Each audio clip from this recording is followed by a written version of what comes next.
Today, in the 4th season, we really want to show you how stories are still being created. For example, the persistence and endurance of Yang Liwei, China's first taikonaut. But we also travel with an ordinary Chinese family as they experience the joy of a first trip across China on the high-speed railway. A vision that would have kept the thousands of visionary engineers and workmen focused during the construction phase of this major infrastructure project. Of course, we've also not forgotten the world of myth and ancient wisdom. We have one of the world's oldest love stories, Herd Boy and Weaving Maid, as well as the story of the mythical inventor of writing. Another of our stories also takes you to the moment when Li Bai had one of his moments of inspiration, while another of our stories takes us back again to one of China's earliest poets, Qu Yuan. Enjoy the stories and enjoy learning to tell them in English.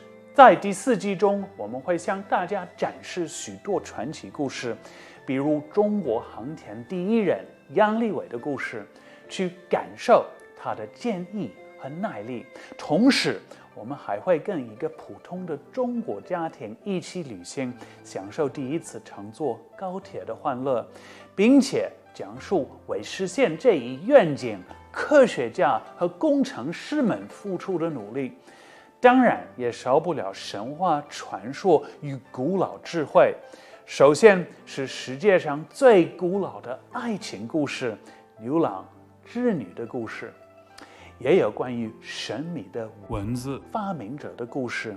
此外，我们还将带你们领略李白灵感迸发的时刻，以及认识中国最早的诗人之一屈原。好好享受这些故事吧，并且享受学习用英语讲这些故事吧。对于中国学生来说，李白是如此熟悉的人物，因为在学校里面，李白的诗歌是他们的必修内容。然而，跟外国人谈论李白，会给你一个机会去重新思考他与其他伟大的中国古典诗人的特别之处。事实上，中国诗歌也对西方有广泛影响，像 Ezra Pound 彭德这样的一个著名现代的西方诗人，深受中国诗歌的影响。中国诗歌的伟大翻译家 Kenneth Rexroth 也谈论过，在19世纪末20世纪初，中国古诗是如何以难以置信的现代感打动读者了，又是如何震撼到西方诗人的。简单的说，中国诗歌的精髓是在于捕捉一个特定的时刻，以及描述那个时刻的感受和情感。这与西方的诗歌的传统产生了对比。如果我们追溯到荷马时期，会发现西方诗歌更多是用于叙事，而在中国，即便是最早的诗歌《诗经》，描述的都是很短的时刻。李白的诗歌更是如此，记录的都是转瞬即逝的快乐、感伤或者享受。那么，如果想讲李白的故事的话，究竟什么样的方法才是最好的？很明显，一个宏观的传记显然会错过要点。我们需要以点带面，捕捉某个时刻。比如这个故事，我们捕捉到他和朋友汪伦离别的时刻，但是如果不能理解他们相聚那些快乐，比如谈话的快乐、饮酒的快乐、欣赏大自然风光的快乐，就很难理解他们离别时的那个苦楚。那份苦楚也伴随着沿河的美景以及李白朋友的歌声。李白用他的才情让这一刻变得永恒，也留下了我们给外国朋友讲中国故事的宝贵素材。好，我们现在就从这个书来读我们关于李白的故事，我读的当然是我们这个书上的英文版本，我会从头到底进行一个朗诵。Okay. Brimming with talent and sincerity. Li Bai was a famous poet of ancient China, one of the leading poetry masters of the Tang dynasty, 618 to 907 AD. The elegance of his verses earned him the reputation of immortal poet. The superb quality of his works is such as to make them possibly heaven-sent. But people recite them over and over again, not just because they're brimming with talent, but more because they embody the poet's everyday sincerity and unaffected elegance. It is common knowledge that Li Bai had two lifelong loves. One was sightseeing, visiting famous mountains and rivers and appreciating the wonders of nature. The other was drinking wine to his heart's content. Once a man called Wang Luan wrote a letter to Li Bai, inviting him to visit him in Jing County, where Wang Luan lived. The letter read as follows: Sir, I believe you are fond of sightseeing. Well, here we have a vast expanse of peach blossoms.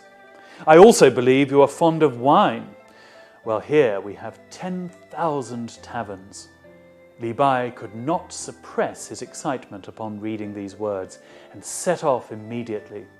But when he reached Jing County, he found neither the vast expanse of peach blossoms nor the 10,000 taverns mentioned in the letter.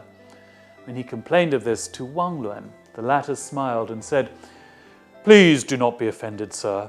The peach blossoms I referred to in my letter are not real peach blossoms, but a lake of clear water called Peach Blossom. And the 10,000 taverns are actually one tavern run by a man named Wan, written with the character meaning 10,000. When he heard this, Li Bai was not angry with Wang Luan, but was actually impressed by his zeal to make his acquaintance. Li Bai laughed at his little trick and stayed in Jing County for several days. During this time, he went sightseeing with Wang Luan, recited poems and composed verses. The pair got along very well together and formed a deeply sincere friendship. Li Bai was unable to stay long in Jing County. Soon the day came when the two had to part. On the morning of that day, Li Bai boarded a boat. Just as the boat's mooring rope was about to be cast off, Li Bai suddenly heard the melodious strains of a boatman's song coming from the shore. The singer was none other than his friend Wang Luan, who had come to see him off. Li Bai was impressed by his warm feeling and generosity and made up 2 verses of poetry on the spot. The clear expanse of Peach Blossom Lake can't match Wang Luan's sincere farewell. These fine lines, passed down through the ages, not only illustrate how good Li Bai was at extemporizing, causing us to admire his talent, they also encapsulate in verse the affectionate feeling naturally aroused in him by Wang Luan. The verses give shape to their formless friendship. The water of the lake is perceived as testimony of that friendship, and Li Bai's deft handling of words make the lake a living symbol of it. Later, people describe this poem very aptly as a lotus in clear water, natural and without ornament. In addition to this poem, for Wang Luan, Li Bai wrote many others which became very popular. He had extraordinary talent and his character was direct and clear. Li Bai is an object of veneration among the figures of literary history, as he added outstanding value and contributions to the ancient literature of China.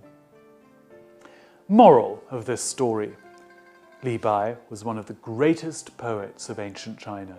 As a man, he was free and easy and treated others with sincerity. He was admired for his abundant talent. He left behind an abundance of fine poems and moving legends. His works were brilliant pearls among the treasure of China's Tang Dynasty poetry. Okay, so now, as always, it's time for us to practice some recitation skills. Now, what we're going to practice in this case is how to change the pace of our voice. Basically, with recitation, what we have to practice constantly is how to make our voice change from paragraph to paragraph, sometimes from sentence to sentence, or even from word to word. It is only when our voice has a huge variety that we can really cultivate proper modulation or 抑扬顿挫。好的，我们来练习一些诵读技巧。这一篇段落中，我们要学习如何改变表达的节奏。基本上，通过朗诵，我们要不断练习如何让自己的声音跟随段落的转换而有所变化。有时候，变化还要体现在句子跟句子之间，或者甚至跟单词和单词之间。要想表达这种声音效果的丰富性，我们需要真正把握抑扬顿挫的表达方法。好，我们来听一听。Li Bai was unable to stay long in Jing County. Soon the day came when the two had to part.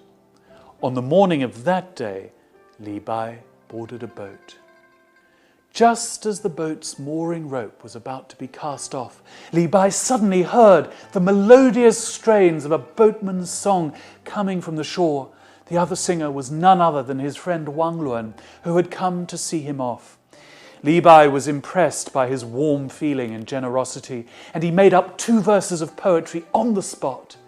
The clear expanse of Peach Blossom Lake can't match Wang Luan's sincere farewell. So, in the first 2 sentences, my voice was slow and sounded rather melancholy. In the third sentence, I slightly picked up the pace because I'm now describing an action. Then, in the following sentence, my voice gets quicker and quicker as I reflect the joy and excitement combined with melancholy at this moment, which leads to Li Bai's moment of inspiration. 在刚开始这2句话里面，我的声音缓慢忧伤。而在第3句话中，我突然提高速度，因为在表达一个动作。在之后的句子里面，我的声音逐渐变快，因为我要反映快乐、兴奋和惆怅，从而引出李白的灵感迸发的瞬间。好，我们再来听一听。Li Bai was unable to stay long in Jing County. Soon the day came when the two had to part. On the morning of that day, Li Bai boarded a boat. Just as the boat's mooring rope was about to be cast off, Li Bai suddenly heard the melodious strains of a boatman's song coming from the shore. The singer was none other than his friend Wang Luan, who had come to see him off. Li Bai was impressed by his warm feeling and generosity, and he made up 2 verses of poetry on the spot. The clear expanse of Peach Blossom Lake can't match Wang Luan's sincere farewell. 好的，今天的课就到此为止。That's it for today's class. Bye for now.